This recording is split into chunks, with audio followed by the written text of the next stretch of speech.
Now, from Nebraska's trusted news source, this is Channel 8 News at 10. Now at 10, keeping hope afloat. A Lincoln community isn't giving up on its pool. How supporters hope to change city leaders' minds. Then a dangerous demonstration. Police say a new gun owner was showing off his firearm. Also, 1 year later. The site of a deadly explosion is changing once again. What's happening at the Horizon Biofuels site? And retaliation underway. They always lie, they always cheat, and they always play for time. The Pentagon says U.S. forces have struck Iran, while the military says it acted tonight.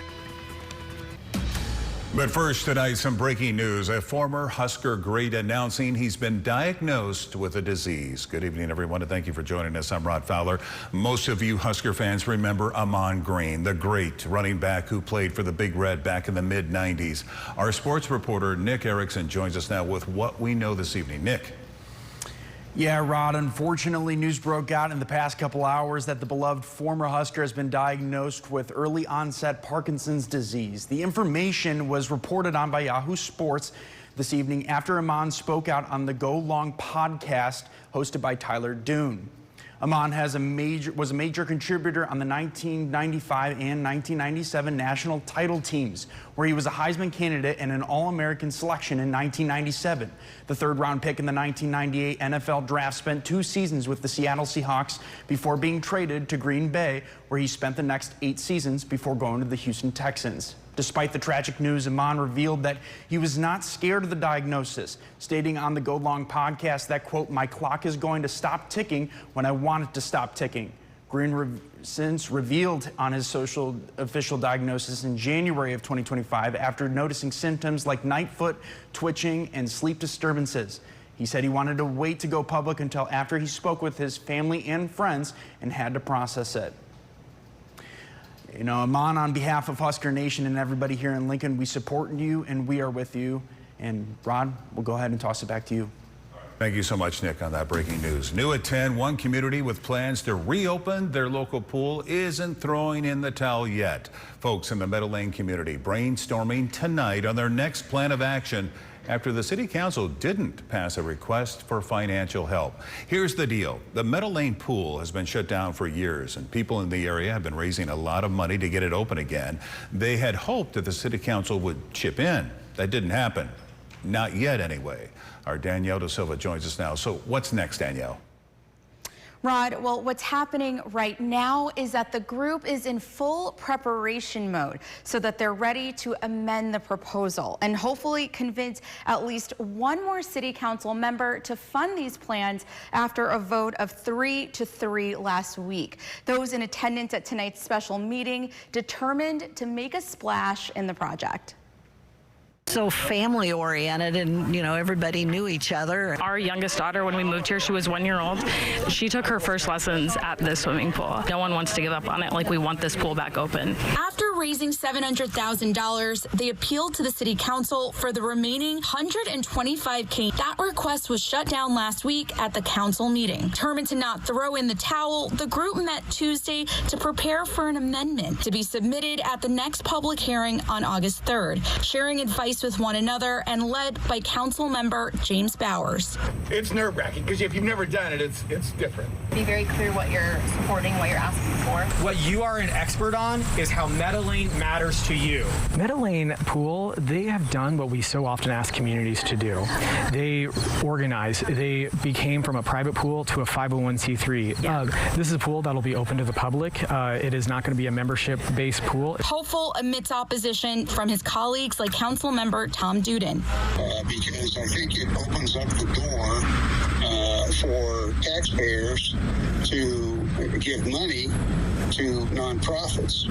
And what I'm afraid of is this would be a kind of a domino effect by giving to one and then What if we don't give it to somebody else? But Bowers says that's not the case. This pool will be open for everyone. They are going to be doing community programming with nonprofit organizations. Student offering a different solution, a public activity bond, a sort of loan from the city. Bowers had this to say about a loan. Yeah, I think starting off this pool with debt is not the way to go. Regardless of what happens, the group won't stop fundraising as they are staying positive about what's to come. What you want to do the most? Probably come here, jump off the diving board, find some friends, play with. And although the public hearing will be held August 3rd, the City Council will host the next hearing for the city's budget on August 12th, where a proposal to have the city help with funding can be reintroduced. Reporting live, Danielle De Silva, Channel 8 News. All right, we'll have to see what happens with this. Thank you, Danielle, for the update. New details now. Police say they now know what led to an accidental shooting outside the Shields store in South Lincoln earlier this week. Police say a 21-year-old man who had just bought a 9mm handgun in the store was showing his girlfriend how to load it when he accidentally fired it. The bullet hitting him in the leg, leaving him in critical condition. Some are wondering why he was doing this in the parking lot. I think the girlfriend was with him. Looks like he was this is a note from one of our duty commanders demonstrating the racking procedure for his girlfriend who was live streaming. He was racking it? Yeah. Demonstration. Yeah, either live streaming or recording video, but taking video. Police say at this point the man hasn't been ticketed for discharging a firearm in city limits, but they say the investigation is ongoing. And new details tonight revolving around a triple homicide case. New court documents show the defense for Sterling James has requested a competency evaluation. It's to determine if he's mentally competent to move forward with the case. Prosecutors did not object to the request. Arraignment is now scheduled for August 5th. Well, today marks 1 year since a deadly explosion put a Nebraska town in the national spotlight.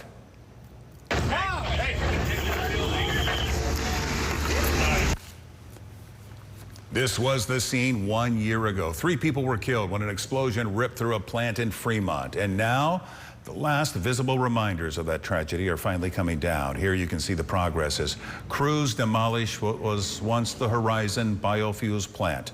While the structure is slowly disappearing, the memory of the lives lost here will, of course, remain.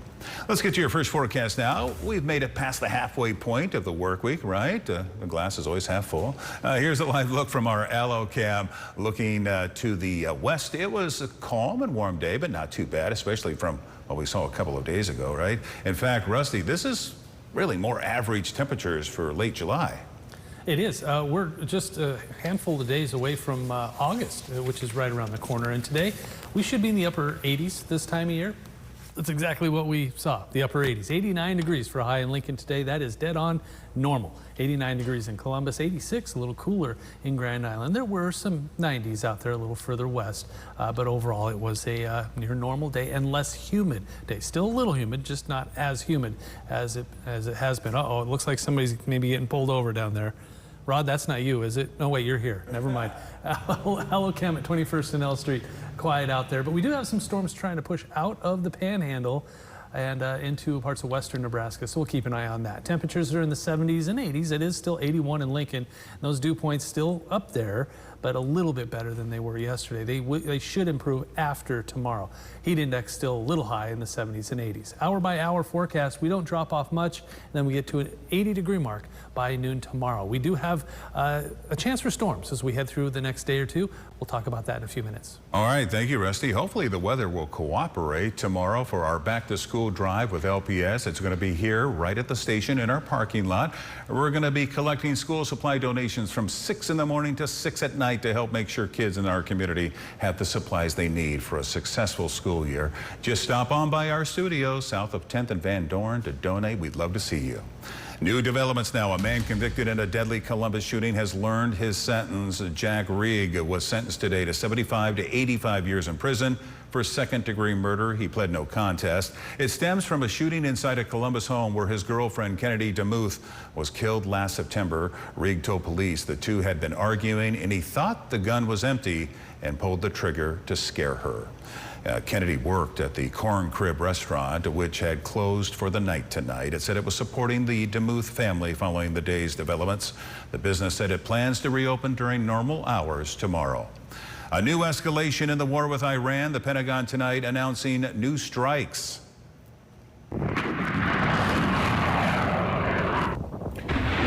This video from CENTCOM tonight. It is sending out this message a little while ago. U.S. forces began launching strikes against Iran at 8 p.m. Eastern time tonight. The strikes are a powerful response to yesterday's attempted Iranian attacks on U.S. forces based in the Middle East.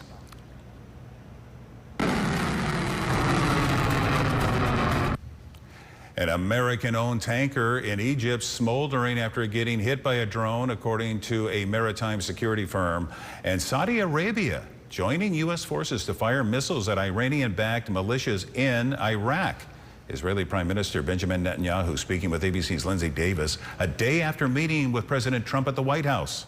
You said just yesterday that you think that a diplomatic solution is unlikely. Why do you think that you all have such different assessments of the outcome here? Well, I don't know if it's unlikely, but I'm skeptical about Iran's, mode of operandus. I mean, the method of operating. They always lie, they always cheat, and they always play for time. Could that, with sufficient pressure, diplomatic, economic pressure, could that change? Give it a try.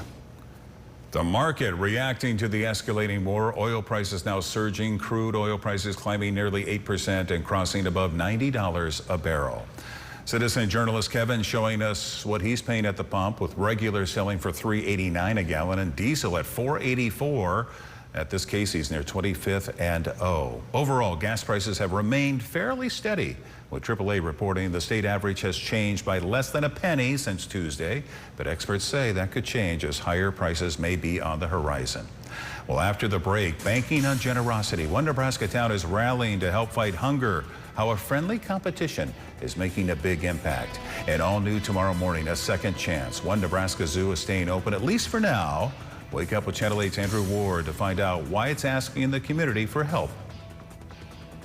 A couple of chances of rain for tomorrow. First, the first half of the day, and then into the evening hours. I'll break that down when we come back. Weather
The community is rallying behind a valuable resource. Not too long ago, citizen journalist Melanie sharing the video on the left with us showing the little free pantries in Lincoln in desperate need of restocking. Well, Milford is stocking up, but they have been in just about the same situation as Lincoln. We went out to Milford today to find out how they've gotten the community to back their mission and stock the pantry. Channel 8's Skylar Sears reports. Outside one Milford home sits a little free pantry, making a difference for neighbors in need. I've been in that space between choosing between gas and food, and there was a time when there just wasn't anything. Kelly Kibe says that experience stayed with her. After seeing a need in Milford, she started the little free pantry on her front porch about 6 months ago. But her neighbors don't want her to do it alone. And they also see how important it is for the community. So they help keep it stocked with everything from canned food and hygiene products to items like school supplies and football cleats. I don't ever want to see anybody go hungry, and especially children. They don't have a choice. So I want to give people that option that, you know, even if it's a box of crackers, you have something to eat. While Milford has other food resources, she says this pantry offers something different. This is immediate. And a lot of people, it's embarrassing to have to ask for help. And so they don't have to ask, they can just come take what they need. She tells me neighbors will go out of their way to ask what kinds of goods need to be stocked up in the pantry. And Kelly says it has been used more than she ever expected. And she's grateful the community is stepping up to care for one another, showing how each donation adds up to make a big impact. Reporting in Milford, Skylar Sears, Channel 8 News. New at 10, Milford isn't the only community stepping up to fight hunger. The second annual Battle of the Banks raised the equivalent of more than 10,000 pounds of food for the Community Food Bank of Beatrice, the pantry there. Local banks collected more than 1,300 pounds of food, along with more than $4,500 in donations. The pantry says that combined effort will provide the equivalent of more than 10,000 pounds of food for families across Gage County. And Security First Bank ended up taking home this year's Battle of the Banks trophy. Also new at 10, Star Care crews taking to the skies for a different kind of emergency training this week. They partnered with local first responders near Ashland to practice helicopter landing zone setup, radio communication, and safely loading patients. Star Care says training like this helps crews work together more effectively when every second counts. Before we get to Rusty's full forecast, we just want to remind you of our Back to School series coming up tomorrow in our 6 a.m. show. Channel 8's Andrew Ward sitting down with Dr. John Scretta, the superintendent for LPS, where he'll be diving into what he has planned for year 2 of him leading our area's largest school district. So wake up with Channel 8 for that interview at 6 a.m. Now, your Storm Alert Team forecast with Chief Meteorologist Rusty Dawkins.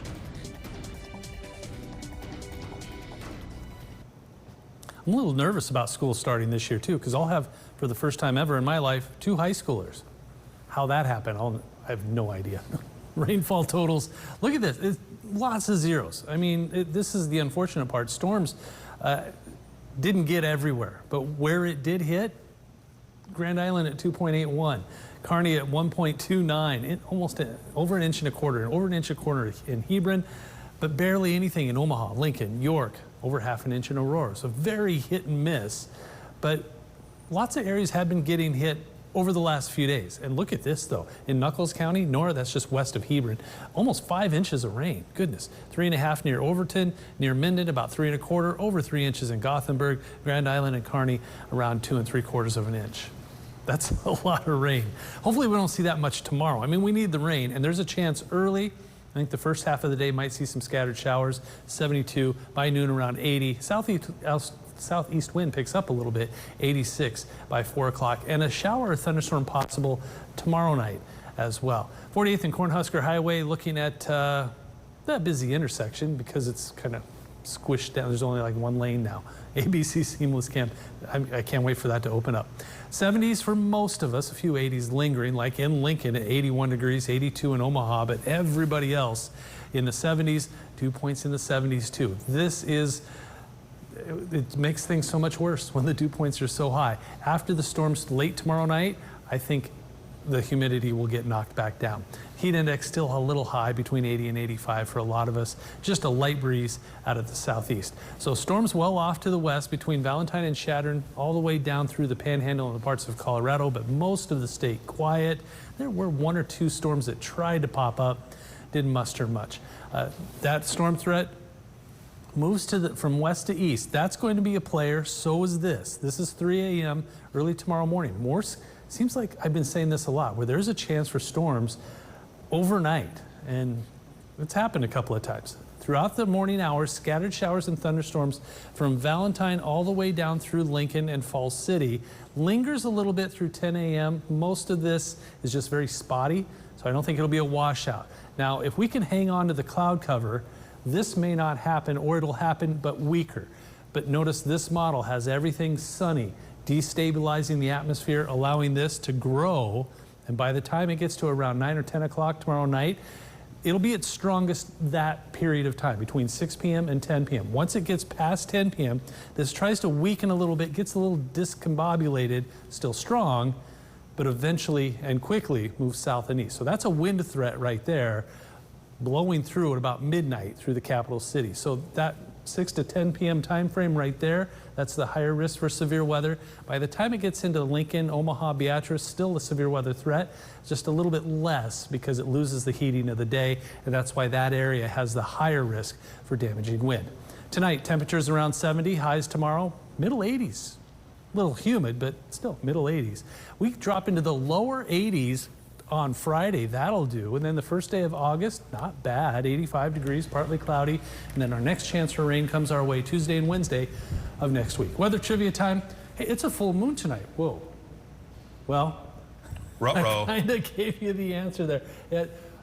Let me see if I can fix this. Hang on. Let me do this. Remember, Nick, we saw B, okay? What's the answer? Is it the full doe, full buck, full Bambi, or full whitetail moon? What do you guys think? Now, Nick, is this your first weather trivia? No. Okay. No. So go ahead, tell them the answer. You know, it's on the tip of my tongue. I can't quite think of it, but you know what? I'll go with B. All right, gee whiz. Let me see. I don't know why that graphic's screwed up. But it's also called a full berry, salmon, and sometimes a ripe corn moon for obvious reasons. All right. Thanks, buddy, for giving us the answer. We appreciate that. Once in a while, we need a break, right?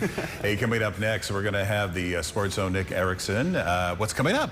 Yeah, thanks, Rod. Coming up, we'll talk more about Husker volleyball and information regarding the Protect College Sports Act. So don't go anywhere. We'll be right back.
From the Channel 8 Sports Zone, powered by Green's Furnace and Plumbing, here's Channel 8 News Sports.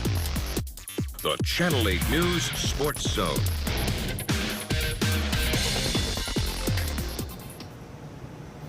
Well, hey, good evening, everybody. I hope you're enjoying your night. Glad y'all could be here with us. A big day for the Huskers volleyball team. Andy Jackson, Harper Murray, and Bergen Riley were named to the American Volleyball Coaches Association Player of the Year watch list today. The list was compiled by the Women's Volleyball Awards Committee and consists of 30 of the NCAA's best players. Now, what does this mean for Nebraska's program as a whole? Well, it's quite simple. We know these athletes were special since they arrived here in Lincoln, and they're a proven winning group. But what this also means is that the incoming freshmen and new arrivals are going to have 3 of the best players to have mentored them. Jackson, Murray, and Riley all played under the legend John Cook. Now they take the skills that they have accumulated over the past couple seasons and step into a true leadership role for the new incoming players. It was also released yesterday by ESPNW that Nebraska will play Florida in the $1 million made-for-TV Women's College Volleyball Exhibition that will take place at AT&T Stadium next month. Along with Nebraska's matchup, Penn State will play SMU as well. Each team participating will be paid $200 grand, and the winner will get an additional $200,000. I mean, it's wild to think that we are just around the corner from another volleyball season, but I am super stoked. Over the past couple months, one of the main discussions in college athletics has been the proposal of the Protect College Sports Act. Originally, lawmakers gave the SEC and Big Ten until this morning at 9 a.m. to submit reflections and a text that displays the conference's negotiations with the bill. Both sides failed to meet the deadline, according to Yahoo Sports, claiming that both sides opposed the bill going into this evening. It is said that both the SEC and Big Ten had issues with, quote, closing a cap circumvention loophole. Of course, this is in regards to NIL money and the payment of collegiate athletes, as Congress wants to build a universal set of rules to preserve the future of collegiate athletics. The bill was originally introduced in June of 2026 and is supposed to standardize NIL and transfer rules as well as media rights. Now, if Congress can't strike an agreement with the powerhouse conferences, the bill might not go through, and they're already devising backup plans as we speak. And Nebraska basketball announced its non-conference slate of games today. As we take a look here at the schedule, some really good games, especially in November there. I mean, I'm just taking a look. I mean, Providence looks like a good game. Butler looks like a good game. But the first exhibition will be hosted by the Huskers as they will take on St. Louis on October 9th. The Huskers made some really big strides last year, so I am super excited to see what we have in store. Well, folks, that's all we have here in the Sports Zone. Thanks for joining us. And Rod, we'll go ahead and throw it back to you. All right, thank you, Nick. And a final check of your forecast coming up next. Get any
A few scattered showers and thunderstorms far western Nebraska, most of the state quiet. That may change as we head through the early morning hours tomorrow. Temperatures are in the 70s and 80s, 81 degrees in Lincoln, a lot of 70s though, and that heat index also in the 70s and 80s, just a little bit warmer. So the dew point a little high, and it'll be high again tomorrow until a cold front moves through late tomorrow night. Temperatures early tomorrow morning in the 70s, highs tomorrow in the 80s and 90s, once again, and the heat index a little high in some spots, but the humidity should move away as we head towards Friday and Saturday. Look at that, lower 80s on Friday. All right. Thank you, Rusty, and thank you so much for joining us. Andrew in Houston will be here at 5 a.m. Jimmy Kimmel is coming up next. Have a great night. The Jalapeno Popper Frenchie, creamy and crunchy in each delicious bite. Enjoy this bold new taste or the timeless original, Frenchies at Amigos King's Classic. Let your voice be heard by sharing your photos and videos to the Now Local News app. Earn points and redeem them for gift cards. Scan the QR code to join.